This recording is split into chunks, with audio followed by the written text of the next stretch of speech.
Years ago, but when the United States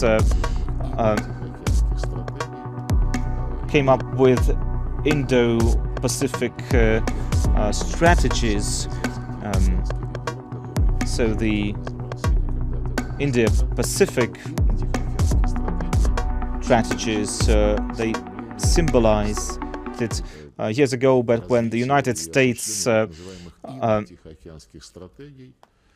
came up with Indo-Pacific strategies, so the Indo-Pacific strategies, they symbolize the desire of NATO states to move their infrastructure to the Far East, to Southeast Asia, to Northeast Asia, to create alliances there, nuclear strengthened alliances like AUKUS with Australia and the UK, and the US, Australia and Japan, the trio that keep carrying out exercises with a nuclear component. Also the Indian Ocean 4, Japan, Australia, South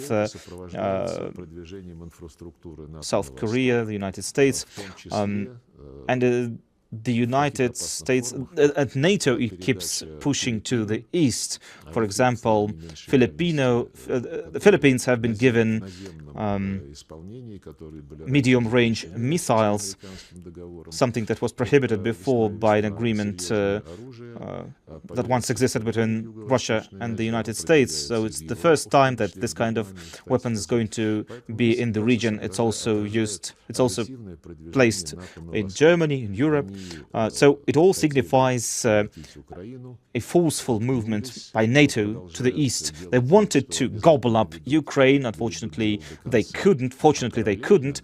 In addition to that, while using Ukraine as a spearhead of their strikes against Russia, in addition to that, meanwhile, they're moving to the east, and so their desire to maintain NATO control over the security situation in the entirety of Eurasia, instead of having constructive alternatives, something that we stand for, or China stands for, and our other allies and like-minded nations also agree about, that we want an open and free Eurasian architecture of security that will take into account the interests of all the continental countries of Eurasia.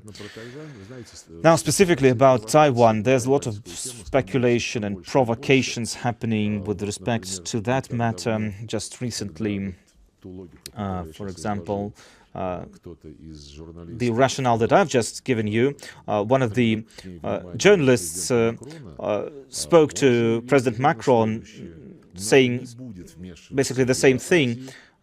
And he said NATO is not going to intervene into Asia's affairs if China makes sure that it doesn't interfere in Europe's affairs. So, if Russia is allowed, says Macron, to take control of the parts of Ukraine, what's going to happen to Taiwan? So, the United States keep saying that they believe in the one China idea, but at the same time they want to support status quo, which means that Taiwan and China exist at the same time. Also, at the same time, they keep sending weapons to Taiwan. Subscribe to One India and never miss an update. Download the One India app now.